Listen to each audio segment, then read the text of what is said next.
Welcome to Personal Landscapes. I'm your host, Ryan Murdoch. You can find links for today's episode and other conversations on Books About Place at ryanmurdoch.com. My Substack followers know that I'm working on a novel set in the 80s. I've been spending a lot of time thinking about the world when I was 15. Two television shows shaped my teenage years. One was Early MacGyver, the adventurous hiker and climber who carried a Swiss Army knife and drove a black Jeep YJ and made me want to learn about absolutely everything. That was the MacGyver of season 1 and 2 before he became kind of a prissy social justice activist. But the biggest influence for me back then was Moonlighting. I loved David Addison's effortless cool, his brilliant comebacks, and his taste in Motown music, and in some ways, I probably wanted to be him.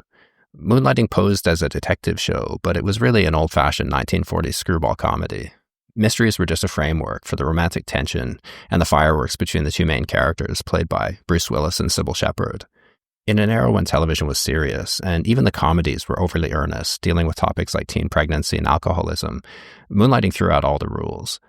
Chase scenes ended in food fights and soap suds. They did song and dance routines, made film noir and Shakespeare episodes, broke the fourth wall and did cold opens where the lead actor spoke to the audience in character. You never knew what was going to happen when you tuned in. Moonlighting really is a time capsule of what was great about the 80s, when we could still laugh at ourselves without being triggered. God, I hate that word. So today I'm bringing you the inside story on the creative chaos and private feuds at the heart of that decade's most original TV show. I'm joined by Scott Ryan, author of Moonlighting and Oral History, The Last Days of Letterman, Always Music in the Air, and other books. He's the host of the YouTube series Tiger Talk and co-president of Fayetteville Mafia Press and Tucker DS Press. We spoke about Moonlighting's most creative episodes, the chaos and fighting on set, and the myth of the so-called Moonlighting curse. It's a really fun conversation, and I think you'll enjoy it even if you don't remember the show. Before we get started, I'd just like to remind you that this podcast relies on the support of listeners like you to keep going. The entire thing is a one-man show. I do everything myself outside of my day job, which is writing. But I can't keep funding an unpaid job using what I earn from my paid work. If you don't want Personal Landscapes to get canceled in Season 5, like Moonlighting, then please consider joining my members club. You'll be supporting an independent, ad-free podcast that publishes carefully curated conversations like this one, backed by decades of reading. Go to personallandscapespodcast.com to find out more. And now, here's my conversation with Scott Ryan on Moonlighting.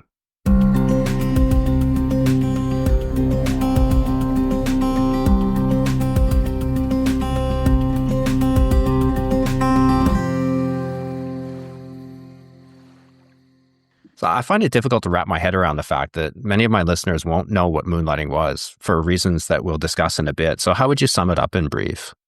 Well, I think Moonlighting was, simply, it was a detective series with Bruce Willis, who went on to do Die Hard. Everyone knows Bruce Willis and Pulp Fiction. And Cybill Shepherd, who was sort of at the point of her career that was sort of waning a little bit. She did Taxi Driver and Last Picture Show and was a movie star and sort of came to television back when that wasn't happening. That's the simple idea, but it was so much more than a detective series. In the 80s, television shows were all based on detective series. This is what happened. And these detectives were like the most honorable men in the world. And then here comes David Addison, played by Bruce Willis, who is the exact opposite of that. And it was just a show that sort of poked fun at what was being made in TV in the late 80s. So when did you first encounter Moonlighting? The day after it premiered. So I actually watched it when it was on. There was a thing for your young listeners called a VHS recorder. And it was one of the greatest inventions of all mankind if you're a Gen X like me. And my mom had taped the pilot of Moonlighting. It was a 2-hour episode. And when I came home from school the next day, she said, "You got to watch this thing I watched last night. I think you would really like it." And I was like, "Mom, I'm not going to like your stupid show." And then the moment David Addison burst on screen, my whole life changed. I'm 55 now, and I'm still trying to be David Addison. And, that wasn't the point of the show. You weren't supposed to try to be like David, but I actually watched it when it was on. Yeah, same here. I'm pretty sure I saw the premiere the night that it was on because back then the newspaper would have teasers for upcoming shows, and you'd always scan the listings to see what sounded interesting, what might be good. And I know at one point I did tape it as well on VHS, so I saw the pilot multiple times back then. It's such a good episode. So you said that Moonlighting posed as a detective show, but the cases they investigated were never the point. Like that was just a framework. And as you wrote in your book, it was actually an old-fashioned 1940s screwball comedy. Could you say more about that? Yeah, I mean, that's the thing that's interesting is like, everything old is new again is sort of how Moonlighting came to be. It's a fast-paced Howard Hawks type movie, and going back to His Girl Friday or Bringing Up Baby, where you have these two romantic leads that basically have sex with their words. It is the dialogue, that banter between them, saying the jokes as fast as possible. The problem with Moonlighting that it ran into is that it took forever to write because a normal script is 1 minute per page. So for a 45-minute episode, you would have a 45-page script. Well, a Moonlighting script could get up to 90 pages. Because that's how fast they were talking. Everything is super, super fast, just like in an old 40s screwball comedy. And that was, again, not happening on television in the 80s at all. Yeah, I think I read in your book that their rate of shooting was something like 30 seconds per page rather than a minute per page. It was so quick. I thought it was also interesting, too. You quoted the show assistant, Melissa Gallineau, saying, I remember Glenn, the creator, Glenn Gordon Caron, watching a ton of screwball comedies while he was developing it for the rhythms and the fast pace. And I remember somebody saying in your book as well that they all sat down and watched His Girl Friday, which is probably my favorite screwball comedy, to just underline that rhythm. Like so much of the show was about dialogue. Yeah, I mean, it really all is. And I was 15. And I just didn't know, like the other shows that were on there are like Murder, She Wrote. And you've got Dynasty and Dallas. These are not speaking to a 15-year-old. It doesn't mean those shows are bad. It just wasn't speaking to me. But to have, when we meet David Addison, he's playing basketball in his office. He's put the trash can above the door.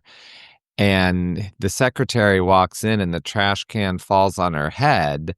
And he says to her, "You're looking a little pale today."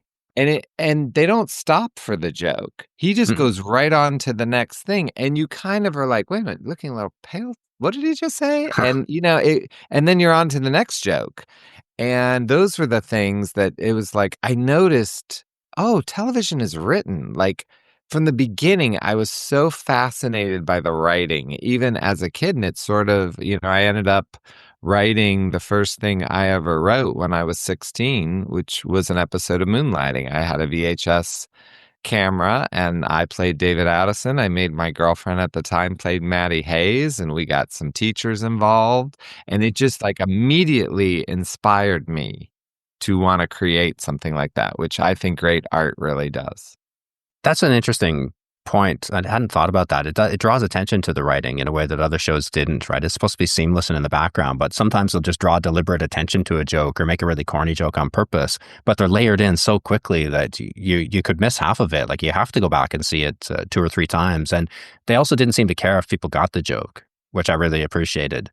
There's jokes buried in there that I didn't get them until years later. I saw it again on DVD. Little references to old films, references to other shows. Definitely. And those are the best things. And that sort of, again, as a writer, has taught me to put things in my book that people won't necessarily get. And it's okay.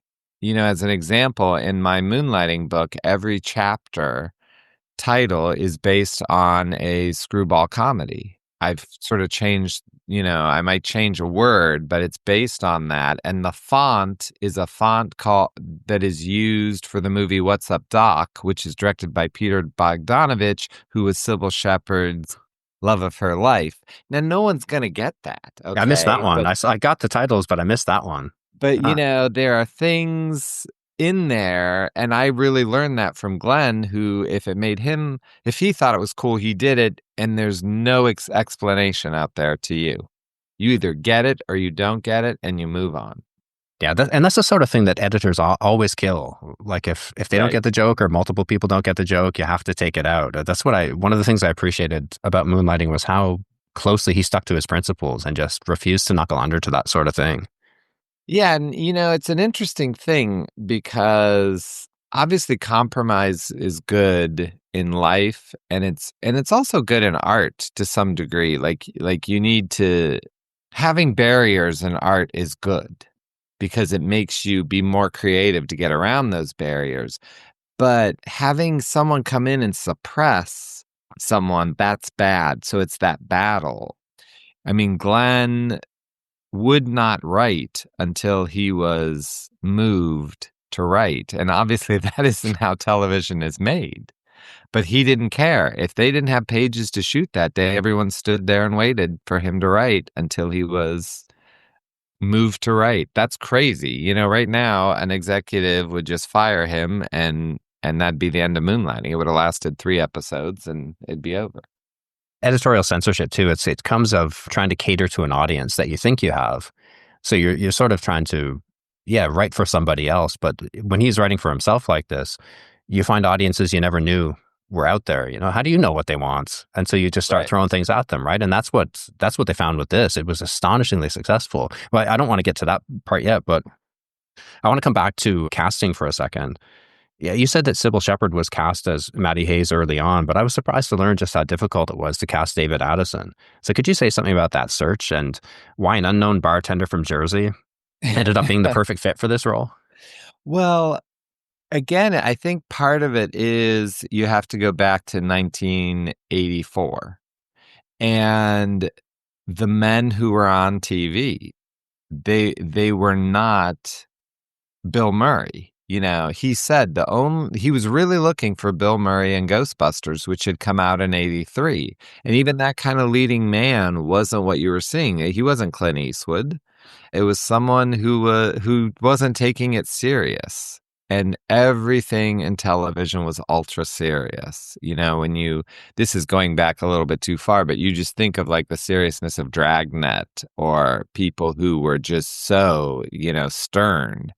And they just couldn't find an actor that would read the jokes right. So they said they saw, like 1,000 men, and Wow. they just couldn't find anyone, down to where the casting director, who brought in Bruce Willis, they actually fired him because they said he was so horrible, that they didn't want Bruce Willis. They said he wasn't sexy.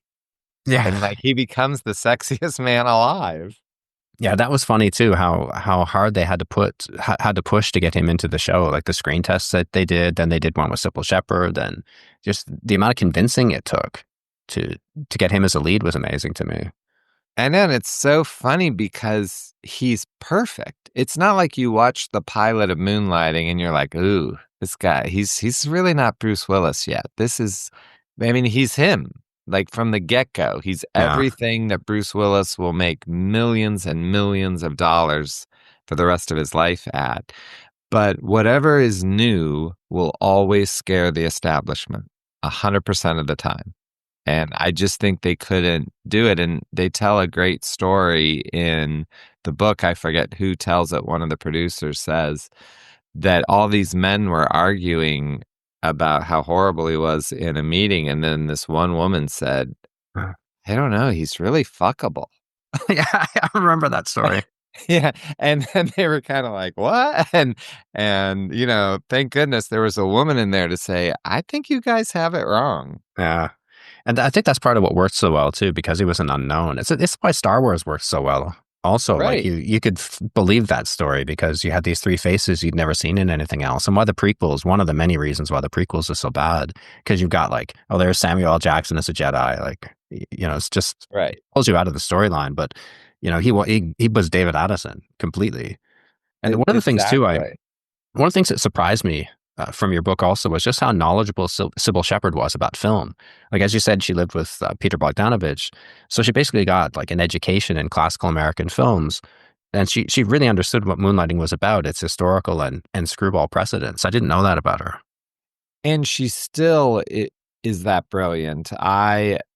I was lucky enough to spend hours and hours on the phone with Cybill Shepherd. You know, COVID was a horrible thing for the world, but it made Cybill Shepherd have nothing better to do than talk to me.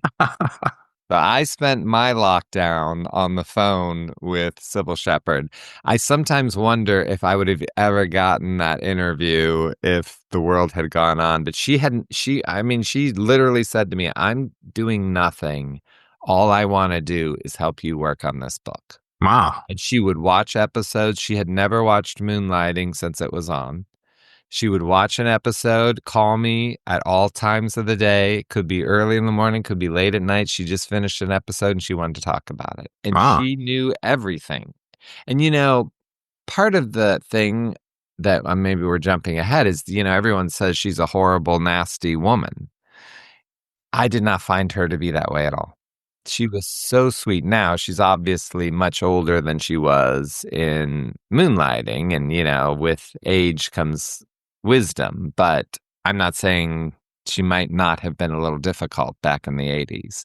But the Cybill Shepherd I met was an absolute sweetheart. Yeah, that's added a new layer of interest for me as well, because I was obviously an Addison partisan, and so I naturally blamed her for all the on-set drama that came to plague the show. But your book put a lot of that into perspective, and it gave me a deeper sense of her as an actress and a person as well. Good. I'm glad to hear that, because that was important to me. Because even not when it was on originally, but then it was in reruns on Lifetime, probably in the early 90s, and I watched Moonlighting again. And that's when I really got interested at how the writers just pushed the character of Maddie Hayes into such a corner that it was hard to like her. Yeah. And that was one of the things I wanted to discover in my book. Mm-hmm. Yeah, that's true. I remember that as well. Because the early seasons weren't quite like that. She was a bit funnier, and she Right. played a bit more of a straight to Bruce Willis's comedy. But yeah, she was funnier in the way she got her own back on him, and that changed in later seasons. Right. Yeah.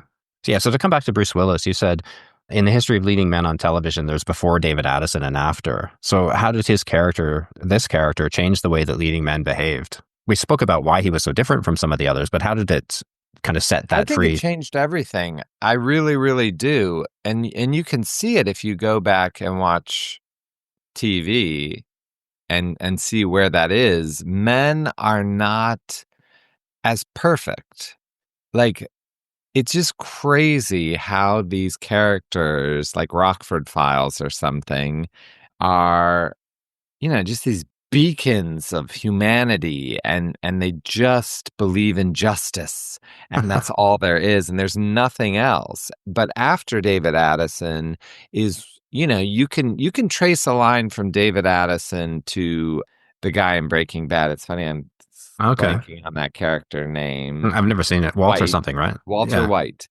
You can draw a line between David Addison and Walter White, or Tony Soprano, where they are going to be actual human beings who have good in them and bad in them. I mean, David Addison is super cool, and he's also a little baby. Yeah. I mean, he's a pouty little baby, and he'll have temper tantrums, like a real human being. Not all of us are the same way every single day. We have the range of emotion, and I just don't think they were giving men that ability on TV at that point. Yeah, we talked a bit about this already, how television was when Moonlighting came on the scene, but we should underline that as well, how very different it was before this show. Like, it was serious. It was overly serious. And even the sitcoms were overly serious and earnest at quite a lot of times. Like, they do episodes on teen pregnancy and they had to address alcoholism, all the issues of the time in a really Right. tedious kind of moralizing way that just wasn't funny.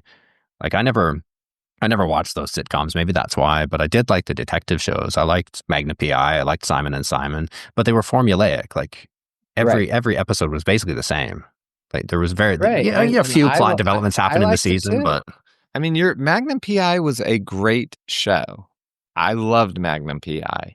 I doubt I could watch Magnum PI today. I think if you watched it, you'd be like, "All right, what were we watching? This is so rigid, and there is no gray." Moonlighting, one of the things that really, I remember watching this for the first time, and being like, what just happened? But there's this case and it's really going back and forth and who did it and we don't know. And then they go to commercial and then they come back and David Addison bursts in and accuses this person and says they did it. And Maddie said, when did you figure that out? And he says, during the commercial.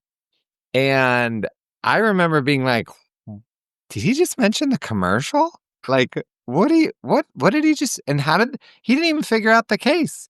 And in talking to the writers, they said, we actually couldn't solve the case. The episode had gone, and because they were filming, they never had a full script. They only filmed what they had. They kind of looked at the clock and were like, this case is too big. We have too many suspects. There's too much story. We cannot get from here to there. They never knew who did it when it started anyway. And someone just said, well, let's just say he figured it out during the commercial. And I remember my dad, I watched Moonlighting with my parents, and my dad was so angry. He said, how stupid is that? They didn't even solve the case. Well, Magnum PI solved the case? It wasn't a real case. It was Tom Selleck in shorts. What are you talking about? And that little bit of thing just kind of was breaking television and pointing at, what are you doing sitting down watching these murders like they're real? Yeah, I had the exact same experience. I used to watch it with my dad. He liked the detective shows, and he was always like, "Dude, this is stupid. This is stupid." But he never missed an episode. He loved the jokes and he loved the banter, right? So he liked it just as much as I did, but he was resistant to some of that stuff. So that's what was so cool about it. Like, they just threw out all the rules. Right. And I think it is such a generational thing from what they came from in their television. And that opened me up to accepting what Quentin Tarantino was going to do, and Paul Thomas Anderson, and all these filmmakers and TV shows that were just going to take the rules and smash them. And that's the art that I want to consume. I can't watch something that's formulaic even to this day. Yeah, that's why it holds up so well. Like, it still seems incredibly creative. And maybe, I don't know if younger audiences would get that so much because some of the stuff has been copied after Moonlighting, but people of our generation who saw this for the first time, it just seems so incredibly original every week. Like, and just the way that, like, the episode with when David Addison's brother shows up and he owes all this money to that thug, and at the end, they're chasing them around the shopping mall. There's a big chase scene. At the end, they just dump all the money off to the side, and the guy's just standing there with them, looking and just shrugging. Like, yeah, he didn't turn and shoot anybody, or there was no. The other one too, the man with the mole in his nose, the one that ends in a food fight.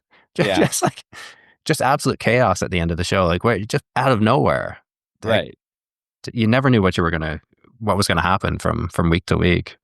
And that was another thing that sparked me to do the book, because I have wondered my entire life, why has there never been another Moonlighting? Because even like if you take The Sopranos, like within 2 years there was Mad Men, which is like basically the same thing, where I'm a guy and I'm never going to be punished for whatever I do. I'm going to be successful. That's what Sopranos is. That's what Mad Men is. There was a Lost. Then all of a sudden everyone's getting stranded everywhere. There's 14 shows where someone's stranded on something, but there's never been a Moonlighting. Again, there's been romantic comedies like Bones that have mysteries and they fall in love, but it doesn't have the danger, the things that we're talking about. And I think the reason is that television became a business, and Moonlighting was before TV was that business. There were still creatives running that. And an accountant would have looked at Moonlighting and said, no, no, we're not going to pay the grip and the lighting guy to stand there while you write. You write the script 3 weeks ago, let us read it. We're going to take out anything we don't like, and then you go shoot it. That's how TV's made today. He would write it in the morning and they shot it that afternoon. So everything is fresh. There's no way to, even the actors couldn't overthink it. And that bit of danger is what you see on the screen. And I think that is why it's never been repeated again. I think that's also why he got away with so much at the time. Like, you quote a producer, or no, wait, you quote director Alan Arkush saying, you finish shooting on Thursday night, then there'd be a bunch of second unit shots. So you'd wrap up on stage at about 8. Then you could stay on or go to a B unit, which would stay up all night, picking up everything that you didn't get. They edited all weekend and mixed it, and as they were scoring it, and then the network would see it on Tuesday morning. It would air Tuesday night, so they really didn't have any opportunity to object to anything. Like if they wanted that to go on the air as scheduled, they just have to go with it. Right. And, if they're seeing that Tuesday morning, if they say, like, I want this all changed, they're going to lose all that advertising revenue at Tuesday at 9. And this show, like 35 million people tuned in for I Am Curious, Maddie. 35 million. Yeah. Like 3 million people watch a TV show now. That'd probably be the number one show. People would lose their mind. ABC was not going to throw away that money. They said, air it. Yeah, I think it's hard for people to remember. Like this was a time that we had a common culture. And, in a world of streaming and individual content, algorithmic feeds look different to different people, and everybody's watching things at a different time. So it doesn't impact the zeitgeist in the way that Moonlighting did. But when it was at its peak, like that's all everybody talked about on Wednesday morning. Yeah. I was in high school and we would be at someone's house and it would be Tuesday at 9. You would go to their room with the TV. You'd turn it on. You'd have to watch the credits. And then when it started, you'd know if it was a new episode or not. And you'd be like, it's a repeat. Turn it off. Go back downstairs, play pool. Because it wouldn't say in the TV guide if it was new or not. In fact, there's a very famous promo of a security guard at ABC saying, well, we don't know. We never know if there's a new episode or not. It's my job to run the tape in if it gets here. You have to tune in Tuesday to find out. That's another thing that I feel like people couldn't understand. Can you imagine going to Netflix and watching the next thing and you don't know if when you click stream on it, if it's going to come or not, if you're going to be able to see it? Like, we just don't live in that world at all anymore. And that having to be there or you miss it too. And even if he could successfully program the VCR, which was often hit or miss in the early days, that might miss it too. But I can remember being around the corner at my friend's house and they always watch those damn sitcoms. So like it's time for Moonlighting. It's getting close. It's like 5 to 9 and they want to watch Family Ties or something. I would put on my shoes and run home and burst into just to make sure I don't miss an episode, because you miss it, it was gone. Like you don't know when you might see it again. I know, which is so crazy. And you had to be home. And I miss that time because I do think, not to get to making all of this too important, but I actually think it's why, as human beings, we struggle to connect, because none of us are sharing art at the same time. It just doesn't happen anymore. Even if you meet someone who's watching that, then you say, what season are you in? What episode are you? Oh, yeah, I can't talk to you about that. We'll talk later or whatever. There were no spoiler alerts then. Like, you either watched it and then it was gone. There was no thought that you would ever see it again. Yeah, there's no common culture at this point, and there's also the necessity to wait. Like you couldn't just binge watch something. So when you choke something down in huge gulps like a dog, you don't really savor it or appreciate it as it comes. But when you have to wait for the next episode and wait for that whole summer to end before you can find out what happened in the cliffhanger for the next season to start, this delayed gratification, I think, is, I don't want to say it's character forming or it's character building, but there is a discipline around that we don't have now. No, and so I don't think we appreciate it. When you can choke something down all at once like that and just binge it all down, you don't really appreciate it in the same way as when it's doled out like that. Well, even more so, I think it's what made me a writer, because guess what I did during that time? I wondered. And, do I love to wonder. It really bothers people because I'll wonder something and they'll say, Google it. And I don't Google things. And by the way, if you want to annoy a group of people, don't Google something. It really angers them. And I'll be like, no, I don't. I'll just wonder. I'll wonder what the number one song was in January 1984. I don't know. Because I'm wondering about that, you're going to come up with all these other memories and Yeah. other songs that slip through the I mean, cracks, rather than just satisfy that urge and then move on and forget about it. Yeah, it and forces so you to I plunge would back into that wonder, time. that's how I wrote my own episode of Moonlighting, because in waiting between episodes, I thought, I wonder if I could do this. And it really was the first thing that I ever wrote, was writing an episode of Moonlighting and making my own movie. And those are the things that shaped me. So it's really cool that then I got to write a book about it. Yeah, yeah, it's really great. So I want to come back to a couple more examples of how they throw out all the rules. So we talked about the chase scenes and the food fights, and they did song and dance routines. They broke the fourth wall, as you said, and spoke directly to the audience. They referred to the fact that they were on a TV show, which was hilarious. And they did cold opens where they spoke to the audience in character. And I didn't realize that was just because the episode was too short and they had to fill time. Like, I learned that from your book as well. I know, yeah, it was really cool. They would say, because I think that's the funny thing. A lot of people will ask, like, "Oh, are there deleted scenes from Moonlighting?" It's like, no, they put everything they had, because it was so hard to make an episode. And when it was done, there was a limit to what the network had to play. So when they needed that time, Glenn would just, again, on that Monday morning, he would write something where Dave and Maddie, Cybill and Bruce, would stand in front of the desk and they would do something to fill that time. And that is always my favorite part. Like, you love those parts because they're so funny and interesting. Sometimes they take obviously they're fake letters from the audience, and did all kinds of super creative things. Yeah, yeah, that's great. And the overlapping dialogue was another thing. We mentioned that earlier, but it had been done before, but not to the extent that they did it. It became one of the most distinctive elements of the show, and I'd never stopped to think about how difficult that must have been to record that, or to edit that when everybody's talking at once. And when you get the close-ups too, and the other person's talking in the background, they're mic'd up at the same time and actually doing their bits back and forth, right? Yeah, they had to do it. And it was interesting because Glenn said when he started to write it that way, they would want, a director would want Bruce to talk, stop. Cybill to talk, stop. And Glenn would be like, no, no, no, no, they all at the same time. And they were like, that can't be done. And he was like, well, then how did they do it in the 40s?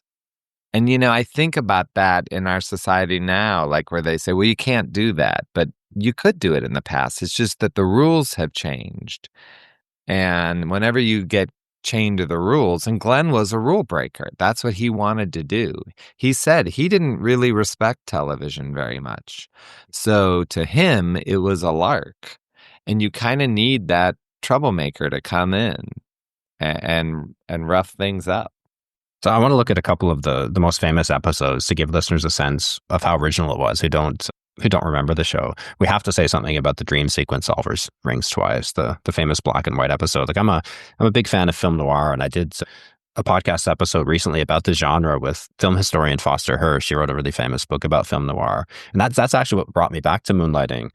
It had been about 10 years since I watched all the DVDs again, and after plunging into film noir, I wanted to go back to this episode and just see how well it held up now that I have all this deeper film noir knowledge to draw on, and more films to draw on. So could you describe that episode for listeners? Well, first I want to know, how did you think it held up?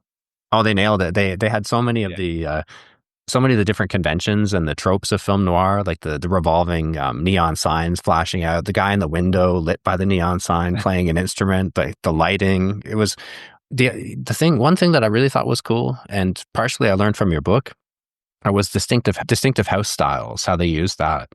So this came up in my conversation with Foster Hirsch as well, that each studio had kind of their own distinctive house style. And I thought it was brilliant that Maddie's dream sequence took the tone of an MGM glossy, and then David's dream was shot like a grainy kind of RKO or Warner Brothers film noir. And the dialogue also reflected that. So like the way they layered in the past and Hollywood authenticity was really great.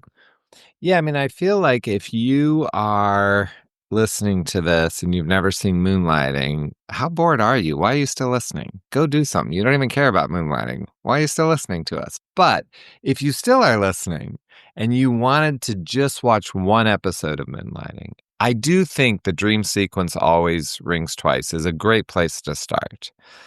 I mean, it's oftentimes picked as one of the greatest hours of television. If anyone does a list of top 100 episodes, almost always this is on there. And we should say Moonlighting is streaming on Hulu now. And I've actually Yeah. seen it on Amazon. So somehow it's on Amazon as well, which is kind of crazy. So it's actually out there. So you can see it. But the thing that's crazy about this episode, it's written by Deborah Frank, who's a dear friend of mine. From doing the books, we become friends and we talk all the time. And it's crazy to me that like I'm friends with someone who wrote Moonlighting, and her partner, Carl, they wrote it, but they wrote it for every other show that was on. They pitched it to Cagney and Lacey. They pitched it to like Murder, She Wrote. They pitched it to, I'm trying to think what the other big detective show. I don't think it was Magnum PI. But Remington Steele, maybe? Which one? Remington Steele? Remington Steele. Yes, Remington Steele. And everyone said no. And when they went into Glenn, like as soon as they said it, he wanted it. Like it was like, yes. And so what I think's so crazy about it, and it did win Emmys and all those things, but it's like, isn't that say everything that they were just trying to sell this script? They had this great idea because you really could do it with any two TV characters. Obviously, it was going to work best on Moonlighting, but the idea of like you're talking about doing the MGM thing versus the RKO, that's a good idea, and any show could do it, but only Moonlighting was equipped to truly pull it off with even Cybill Shepherd, who has a great voice and is a singer, doing these big band numbers, which I love. Whenever Moonlighting mixes in music, it's always a great thing. Yeah, those songs were great. And you quoted Deborah Frank saying that nowadays everybody does a musical episode, but it hadn't been done before back then. This was quite an unusual thing to do. So all the elements that went into it. He also insisted on filming it in black and white when the studio wanted to just film normally in color and take the color out, as if they would have. He knew that if he did that, they would air it in color. And talking about cold opens, it has maybe the most famous cold open of all time for Moonlighting, because Orson Welles, the director of Citizen Kane, intros the episode. And to me, this is like so mind-boggling, and this is so much how our world has changed. They did not promote that Orson Welles would be on that episode because they wanted to surprise you. And, you might think, okay, that's cool. But here's the big thing. Orson Welles died 3 or 5 days after filming that. And they still did not promote it. Can you imagine if, it's funny, I'm struggling to think of a show that's on TV right now. Yeah, I don't watch anything current. I'm sure there's a Chicago Barnhouse edition on NBC. If they had Taylor Swift introducing an episode or being a thing, and they're like, you know what, we're not going to promote it. Let's just surprise people. Like, it would never happen. It would be driven down. They'd be tweeting about it, Instagramming, and you just turned in, and then holy crap, there's Orson Welles introducing this episode. It just comes out of nowhere, yeah. And so the other challenges too with so he insisted on shooting in black and white, and then I remember from your book that people forgot how to develop it. Nobody knew how to light black and whites anymore, so they had to go up and dredge up these cinematographers, from the days of black and white films. These guys remembered how to do it, and they had to come on and work out. So the sheer amount of talent that they drew on from old Hollywood for some of the shows, people like Orson Welles and these cinematographers, was really cool. It really is. And important, it shows how craft matters. And when you do things, all those things right, that's why after you studied film noir and said, oh, I'm going to look at this episode, that's why it holds up like that, because they paid attention to every single detail. And yeah, it might have taken 3 weeks to film that episode instead of the normal 7 days. But isn't that better? I mean, I think it was nominated for something crazy like 18 Emmys or something nuts that episode. And that's what happens. Although comically it didn't win, but still. But so the end result is it looks like a movie, and just television just didn't look like that back then. Like you quote Curtis Armstrong, who plays Burt Viola in the later seasons, saying that Bruce Willis referred to Moonlighting as a master class in directing because not only was it shot like a feature film, it was shot like a different style of feature film every week. And this was at a time when audiences would recognize that because we were brought up on classic Hollywood and old Hollywood, so you would see those elements in it. Yeah, I mean, you had a more educated audience consuming it, so that helps. But they did a boxing episode, so, they have all the boxing tropes. There's a prison break episode, so you have those tropes. As you said, there's the musical, and you just didn't know there's a Shakespeare episode, which, of course, is very famous. And, the only show that I can kind of compare it to is Atlanta, which is not a very popular show, but it also is very creative in that you don't know what you're going to get the next week. But that doesn't happen. TV is so much about every week. It's the same thing. Don't worry. Life is easy and it's always the same. And Moonlighting wasn't that way. Yeah, I can't. I don't watch anything current, but I was back in Canada a couple of weeks ago, seeing friends and family, and I was staying at a friend's house, and she was watching some current show, which I probably shouldn't name because it was awful. I'm watching this thing, and it's obviously digital. The writing is horrible. The acting is bad. The scene, like, it's set in a way that looked like a high school play, and apparently this show is incredibly popular. And I'm just thinking, like, how can you watch this stupidity? But my references were shows like Moonlighting that actually looked like a film. That still holds up well when you go back and look at it visually. As you can tell, it's the 80s. Like, there's the kind of 80s TV lighting style, in the backgrounds and the cars and stuff. But it really holds up astonishingly well, especially compared to the garbage being produced today. That's my old man rant for. No, I don't. I do this every time. It's funny because I wrote a book about 90s films. And how I think it's the last decade of cinema. It's called, name of the book is The Last Decade of Cinema, where I said this was the last time people took chances and risked, and money was put into the chances and the risk. And, there was a part of me that was like, oh, am I just going to sound like an old guy? And, but I say no, like, we have to stand up. And I believe there are great writers, there are great actors, there are great directors. It's the systems that have changed. I think it could come back. We just need money to not be the main purpose for creating art, like making that money. So I think it's up to us who live through the time, the best of television and the best of movies, to say, like, look, you're eating McDonald's, okay, but there's a prime rib over here. You don't have to eat that. So I feel it's my duty. No one wants to hear it. You're right about that. But I'm still going to say it. Well, yeah, it wasn't just not about making money back then. It seemed to be an awful lot about spending it, because this film noir episode was like the most expensive show that had ever been on television up until they did Atomic Shakespeare, which then became the most expensive show at that time. So you said in the book an average episode of Game of Thrones in 2019 cost about $6 million. And that's in the ballpark of what Atomic Shakespeare cost in today's dollars back in the 80s. So that's just unheard of that network television would permit that. So could you describe this? Like, does it get any more brilliant in 80s television? That was a great episode. Well, this is an episode that is basically Taming of the Shrew, the Shakespeare play.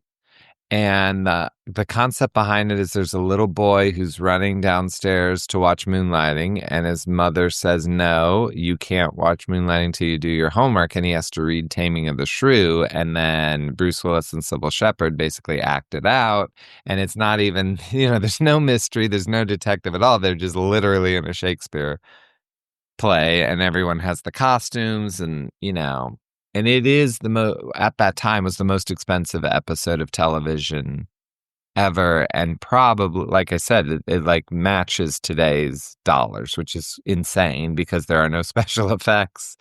And the reason it was so expensive is because they shot it with 2 crews the entire time, because ABC said it had to go out in November sweeps. And they didn't start shooting it. It's something crazy like November 8th, and it had to go by November 24th or something. Wow. So it went from basically the first script to all of it had to be done. And they had to make all those costumes. And they're like, it's a period piece. And it's also hilarious. I mean, there is a billion jokes in that script, one after another, it never stops. And it also was I think it was the lowest rated episode of that season. Like everyone turned it off because it was That's Shakespeare and they were like, crazy. I don't want to watch it. But like for Moonlighting fans, it's like the Holy Grail, like literally Monty Python's Holy Grail that you can watch so many times because there's a billion jokes. And it's another episode that I would suggest. You don't even know anything about Moonlighting. It's just funny. Yeah. Back then, it was even one of my favorites. The whole thing in iambic pentameter, just the creativity of that. And then there's film references, like he references The Shining and all kinds of crazy stuff. The song routines, again, really great. And the Taming of the Shrew was the perfect fit. Like that's the show for sure.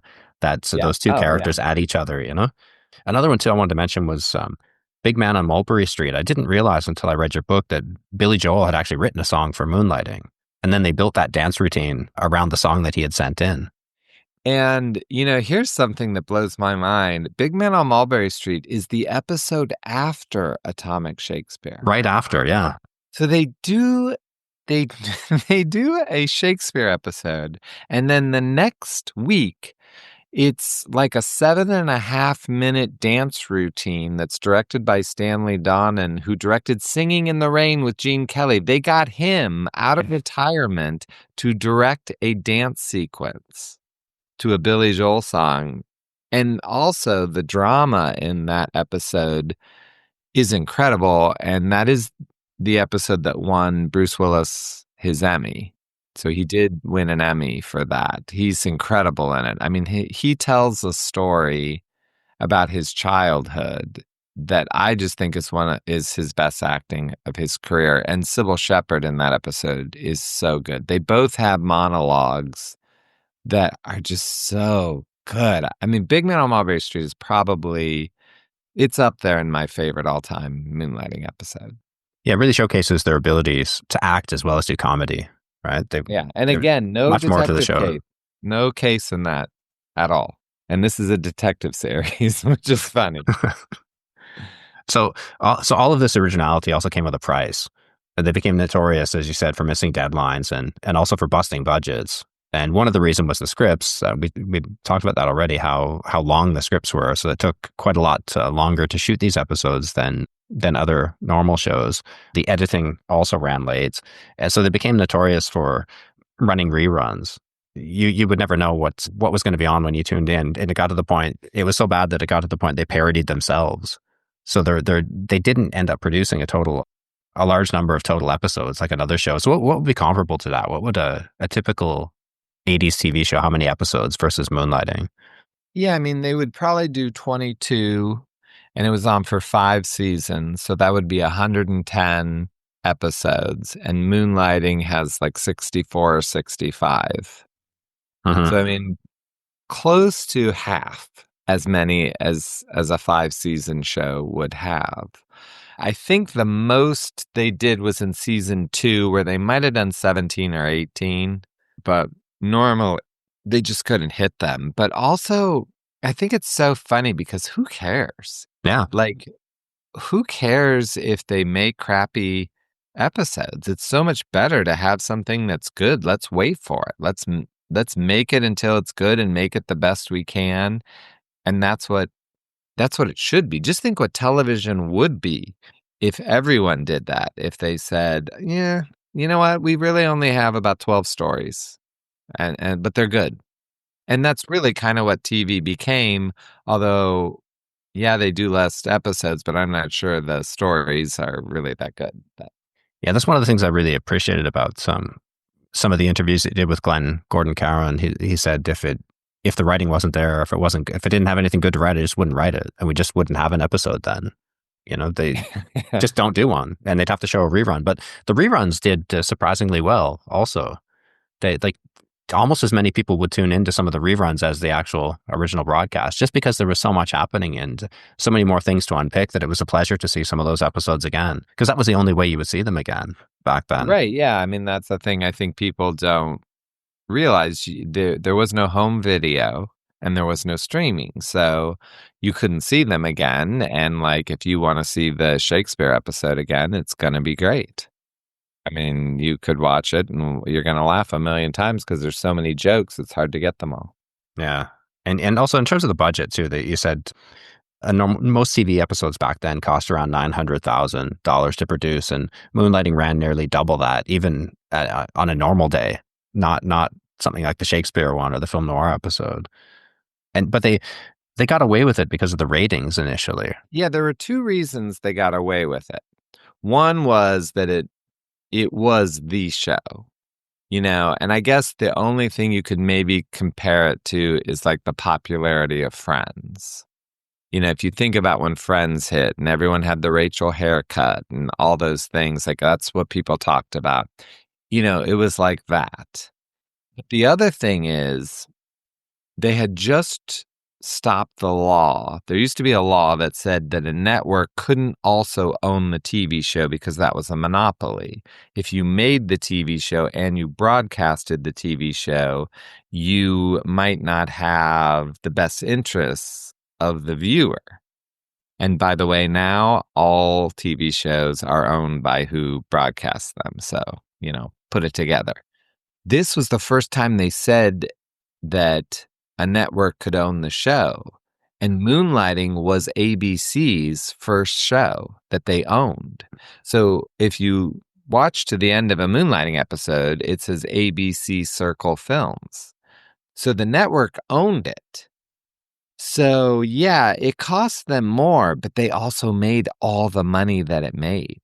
And it was so popular. They were making so much money from it that it balanced out. It's not like the episodes cost a lot of money and someone lost money. Like everybody made money and it was good. In a way that would have been a great system to say, you have all this money because we can make all this money. Just make what's good. The problem was, I think they said, wait a minute, what if we owned it, but we didn't put as much money in and it wasn't very good, but who cares? Because we'll still make money. Yeah. And that's sort of where we're at today. Yeah, that's the problem. Once you start thinking, they go from that leap of, wow, it costs this much, but we're making this much money. What if we could make more money from the same thing or less? Then the greed starts and not have to pay a writer who had integrity or an actress as good as Cybill Shepherd or a superstar like Bruce Willis. Yeah. And it's difficult to convey too, just for those who don't remember it, the way Moonlighting was absolutely everywhere. Like it was on the cover of magazines. It was on all the talk shows. You quote director Alan Arkush saying, "The show was on every magazine cover. While we were shooting, the press would be across the street trying to take pictures. I would even get phone calls from reporters wanting to know if there was a fight on the set. A reporter even started to date Cybill's costume designer to get information." So it was just ubiquitous. It was everywhere. Yeah, and it even had a soundtrack, and like the theme song was a hit song. Yeah. I mean, again, like that's why I think Friends is a comparison that people could understand, that it was like that. Yeah, I had that album. I had it on vinyl because I couldn't get it on tape. It was sold out everywhere. So I ended up getting a vinyl record and I made a tape for myself so I could listen to it on my Walkman or whatever. But it's great. It still holds up too. I still listen to that. Of course, I do too. I still have my vinyl that I bought way back in whatever it was, 87. Although it did always make me angry that Big Man on Mulberry Street isn't on. Yeah, that's a rights thing, I guess. Yeah. But it's cool that the songs that they sang were on there. That was the cool stuff. And then that was around, what year did Bruce Willis do The Return of Bruno? Do you remember? About the same time. I think he did it in 88. It was after that. Yeah. Yeah. Which I liked the song Secret Agent Man from. Yeah, that was good. I listened to that over and over and over again, that album. And see, some of it holds up. It's not bad. I mean, it's not a regular blues type thing. And I mean, Bruce has a way of singing that has a lot of character to it. And yeah, it's fun. Do you remember when he was on the Music Awards around that time too? because this Moonlighting was at its peak, and this album had come out, and then he did a live performance on what is it? What's the Grammys? Yeah, he sang. I don't remember Oh yeah, I remember seeing it live, and I didn't expect him to pop out. He sang Jackpot. It wasn't very good, but that. it was like a full-on David Addison display. I remember my dad hated that as well. But yeah, I'm pretty sure I still have that tape. I didn't know though he had made a couple more albums after that, another original one, and then there were maybe 2 more compilations, but they're impossible to find. Interesting. I'd be very curious to hear that. So to come back to the show, how do you go? How did it die? Like, how do you go from Super Bowl sized ratings, what today would be Super Bowl sized TV ratings, to just the end, the way that it ended? You make a convincing case in your book that it wasn't the so-called Moonlighting curse. So maybe you should say what that is too, because people won't remember that. It's sort of funny because when I was out like promoting this book when it first came out, I said, this book is really good, whether you like Moonlighting or not, because of this part. Because at first, I feel like my book starts out as like, you could say, oh, this is just nostalgia. Oh, this makes me feel good. But then when you get to the behind the scenes stories of what happened when the show started to crack, then I feel like it takes over. And this book really becomes a story of how something can rise and be so popular and then just crumble. And the behind the scenes things that were going on were crazy because I always was annoyed that everyone said that once Dave and Maddie got together, the show was no good. And I just thought that's not right. It just couldn't be true because we loved Dave and Maddie so much that shouldn't happen. And it really is, it's still in play. That's why shows like Bones and Castle and Friends and all these shows won't get their characters together because they think, oh, what will happen on Moonlighting will happen to us. But what they don't realize is it just was coincidence that at the same time Dave and Maddie got together, behind the scenes, Cybill Shepherd got pregnant. She was pregnant with twins and was put on bed rest. Bruce Willis was cast in a little movie called Die Hard, and he had to go off and film Die Hard. And Glenn Gordon Caron got his directorial debut in the Michael Keaton movie Clean and Sober, and he went off to direct, all at the same time. So you tell me how you're going to make Moonlighting when you don't have the writer, the actress, and the actor. And it was those things behind the scenes and the people that were trying to put this show together in season 4 that I always find it to be the most fascinating series of errors that a show makes. And I actually love season 4 because of knowing those things and hearing the behind the scenes stories. How about you? How did you feel about season 4? At the time it was on, I hated that Mark Harmon story arc, and I didn't realize it was only 4 episodes. Like at the time that it originally aired, it seemed to go on forever. Well, that's because it took 3 months for 4 stories, but 4 episodes, yeah. Yeah, well, I read that in your book that, all the reruns that would have gone in between it, and I thought, oh, I guess that's, because when I watched it on DVD again, it was only 4 episodes. It went by fairly quickly, and it was actually pretty good. I hated it at the time, probably because David Addison was my hero, and he looked a bit weak, and weepy and all this stuff. And I thought, just get back to the magic of, funny David Addison. But I think I agree with you that it could have gone further. Like there was more they could have done with these characters after that point. That wasn't a show killer at all. There was a lot more drama to be squeezed out of it, I think. So, and I didn't realize all these the behind the scenes kind of perfect storm that came together to wreck it, because as you say, like the show was basically about 2 characters. So how do you carry on when you can't get them in the same room together to film an episode? That they're at a distance. So they concocted that storyline where Maddie goes home to her parents and she just never comes back for the longest time. At the time I was so irritated watching that, thinking like, the hell is going on here? But it was so interesting to know from your book that they just filmed her scenes in advance, a bunch of scenes before she went off on maternity leave. And they didn't even know how they would fit into a show. Right. Yeah. They just had to cobble something together around it. Yeah, so they have these things, and now they have to build an episode with just him. And, it's kind of an impossible assignment for any writer, but they tried to do creative things. They do a claymation thing where they're claymation figures so they could get them on screen. But, he's in Die Hard and she's on bed rest, and then she has twins and has to take care of them. And it was a lot of behind the scenes stuff. And by then, by the time, it's all done and they come back together, the magic's just gone. Yeah. Well, and you also mentioned like they did those DePesto and Viola episodes, like using two of the minor, not really minor characters, two of the major minor characters. They would do storylines, a DePesto storyline at the end of each season, which I didn't know why that was. I didn't know it was because everybody else had gone. Yeah. Had left already, and they had to give him some time off. So that evolved to the point where there were a lot more DePesto and Viola episodes, kind of picking up some of the slack when they couldn't film, Bruce and Cybill together. And I remember, like, they were good actors. Looking back, those episodes are good, but at the time, you turn it on and think, oh, for Christ's sake, like another DePesto episode.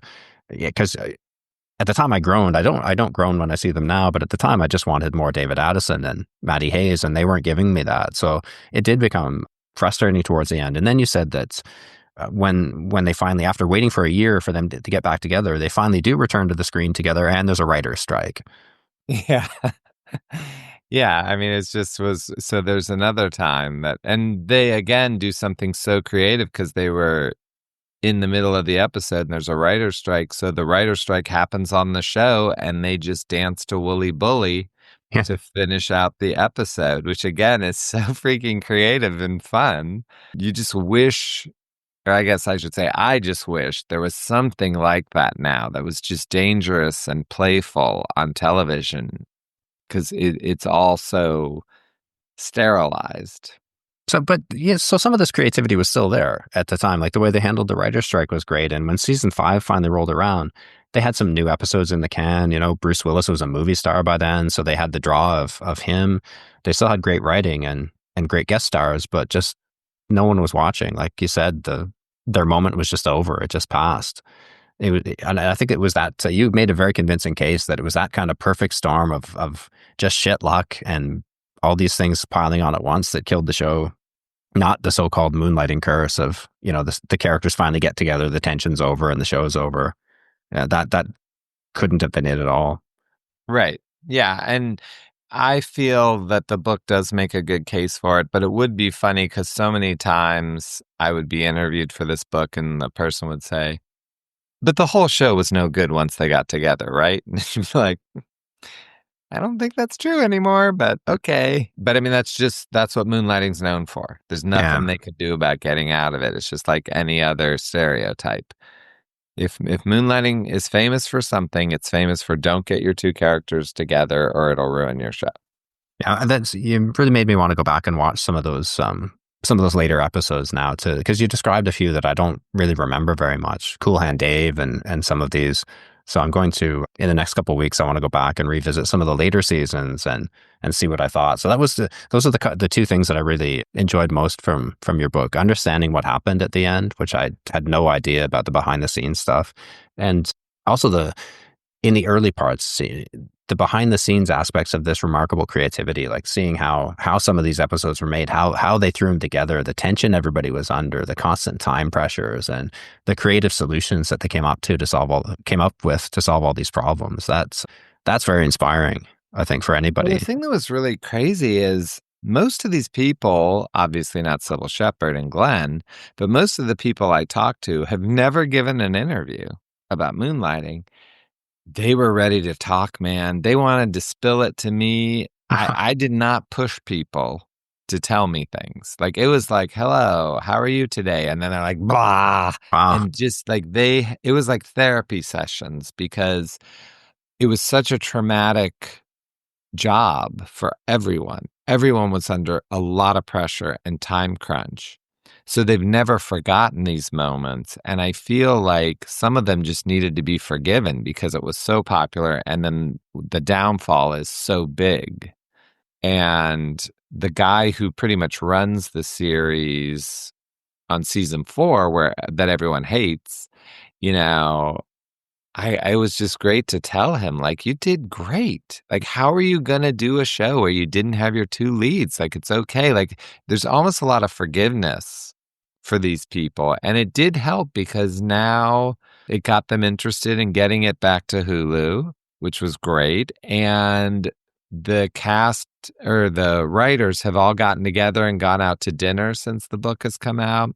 And they've sort of like Cybill and Glenn have forgiven each other because they had a rough time.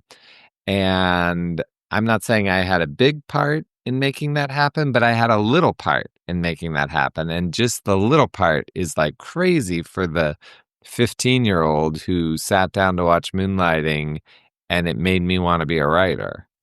Yeah, that's really great because there were so many. It became so famous for those behind the scenes tensions on the set. You know, the rumors about fighting between the co-stars, Bruce and Cybill. It got so bad that near the end, the creator Glenn was dumped from his own show to appease one of the stars for a while there. So the way it degenerated into such public fighting too, it became such a topic for Entertainment Tonight and all these shows. So I can understand why there'd be a lot of mixed feelings, but as it recedes further and further into the distance, it must be the creativity that really stands out, and just to have been a part of something so interesting and original as well. Yeah. Like what a joy that must have been. It was incredible to do these interviews. I still don't know how I was lucky enough to do it. And, you know, we didn't get Bruce, but that's because he has an illness and he really can't remember things. And so he wasn't up for an interview, which is sad. But everyone else is pretty much in the book, and everyone's story is interesting. Yeah. And that's what makes the book so good, because of them. I think so, yeah. And it's never been told before. That's the thing I think that's cool. So I obviously never forgot the show. It had such a huge impact on me, but Moonlighting faded from public awareness surprisingly quickly, and I never knew why until I read your book. Like, it didn't occur to me that you said it did go into reruns, but I don't remember that at all. And I don't know if it's because I parted company with television when I went off to university, but I don't remember it ever being rerun like other shows would have been in that sort of after school slot or, you know, the late night slots. That's obviously must be one reason why it didn't. Right. I think you said it didn't have enough episodes to gain syndication or something like that. Right. So it couldn't go into regular syndication, but Lifetime did have it for a very short amount of time.